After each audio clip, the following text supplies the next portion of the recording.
Hello everyone, I welcome you all to this lecture 1 on advanced persistent threats attribution and detection. So in this lecture we will look into the life cycle phases of APT and why we used to call these APT threats as sophisticated state sponsored attack. So this is the broad idea of this lecture and let's jump in. So we need to ask the fundamental question, what is APT? So each word in this abbreviation has a specific meaning behind a particular term. So these are very advanced attacks that the traditional old school firewalls or intrusion detection systems may not detect them at all. They used to come up with sophisticated malware and they used to come up with different tools and techniques and procedures to bypass the peripheral level of security, and that's why we used to call them as advanced. And these APT groups, they just don't hit and run, so basically they stay inside the network for a long time. So in the based on the targeted network, they will come up with necessary TTPs, and once they compromise the network, so they used to observe the patterns and they used to collect the sensitive data, and they will stay and observe and record all the patterns of users, etc. In case of the famous carbonic attack, so they stayed inside that particular bank network for a long time, for months together, and they have observed the patterns of each user, and they collected some sensitive information. They have recorded the screens of the bank employees, and then they use custom encryption and they have pushed those payloads to external control and command servers. So they stay inside, that's why we used to call it as a persistent attacks. And these are basically this threat has a specific meaning, so they are not just the any typical class of malware, so they have a strategic motivation behind these attacks. So for example, all the APT groups that are belonging to China has a specific strategic motivation. So they used to work along with People Liberation Army, and they used to work for the 5 years plan of Chinese government. So like that, they have a strategic motivation behind that particular attacks, and they basically either mostly go for espionage, and in some very rare cases they might go for the sabotage attacks as well. So this is about the high level overview of APT. So now we will look into the APT life cycle.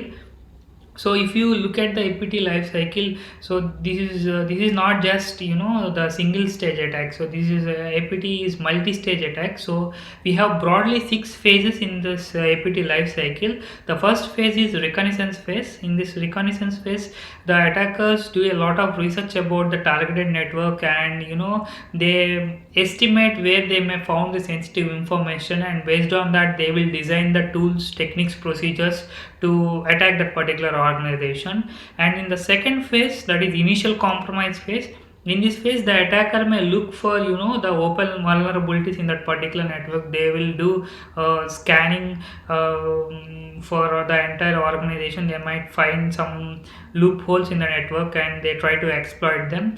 But in some cases they might the purchase 0 days from the dark web as well to perform these attacks. So this is about initial compromise phase. And the third phase is called the establishing foothold phase. So in this phase, after delivering the payload through some clever social engineering tricks, the attacker tried to establish the foothold by replicating itself into the another machines. So they will basically try to the establish backdoors and deploy more sophisticated tools and payloads, and they will try to pull the payloads from external control and command server in this establishing foothold phase. And then the next phase is called privilege escalation and lateral movement phase. So in this phase the attacker try to escalate his privileges to perform sophisticated attacks or to achieve the persistence and to hide its traces actually. And the attacker might travel from one network to another network looking for the sensitive data and to clear his tracks as well. So this is about the lateral movement phase, and the pre-final stage of this APT life cycle is called the data exfiltration phase. So this is very key phase in this APT life cycle. So in this phase, the attacker strategically gathers all the data from different parts of the network, and they use the staging servers to hold this data. And from these staging servers, they will try to push that data to external control and command servers by using some custom encoding or encryption mechanisms, by using some clever techniques like DGA. So this is about the data exfiltration phase, and the final stage of this APT lifecycle is called erasing evidence phase. So in this phase, the attacker clear his tracks and erases all the evidences from the logs, and in sometimes they might create the backdoors in case if they want to revisit particular organization. And this is about the broad overview of APT life cycle.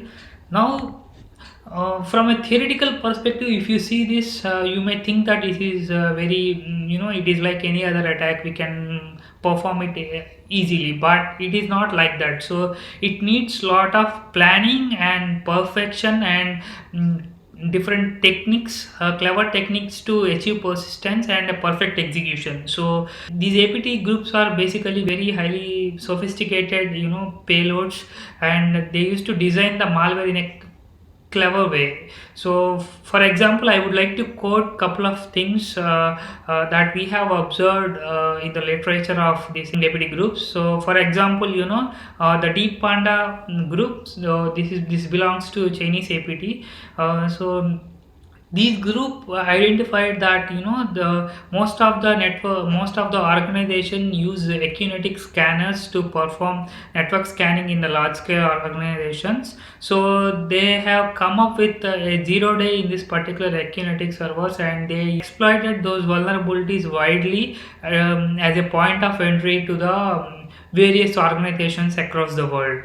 And in case of snake group, so they used to basically do watering hole attacks on content management services like Joomla or WordPress. So whoever visit that particular website or gets compromised, and they will use those users as a point of entry to reach out to the further levels or further layers of APT lifecycle. And basically these APT groups use multi-stage malware, so they never dump all their payloads in the single time. So they will push very lightweight payloads in the initial compromise phase, then based on circumstances they will try to pull the payload from external control and command servers by using a special technique called hash map. So basically they will attach individual hash to each action that they want to perform, and all the C2C communication to external control and command servers will happen through only that hash. So whenever that, sometimes let's assume if an attacker sends a particular hash to the compromised machine, based on that particular hash it will map to this hash map value and it will perform a specific task. Sometimes one hash map will trigger the network scanning. One hash map will trigger downloading additional payloads from C2C. One hash map will trigger pushing the payloads to external control and command servers. It will work like that. So they use multi-stage malware to stay low under the radar for a long time, and they use sophisticated techniques like domain generation algorithms, and in some cases they don't rely on traditional AES DES kind of encryption. They will use their own custom encryption mechanisms as well, and they use staging servers which are publicly available, and then from there they will push the data to external control and command servers. So now you can understand the sophistication of these attacks, and As per the survey conducted by the FireEye, it will take on an average 146 days to identify the APT threat in the particular network or organization after the initial compromise. So now we can clearly see that what is the potential danger from this state-sponsored APT groups. So in this lecture we have covered what is APTs and its life cycle phases and why we used to call them as sophisticated threats. So feel free to drop me a message in case if you have any queries. Thank you.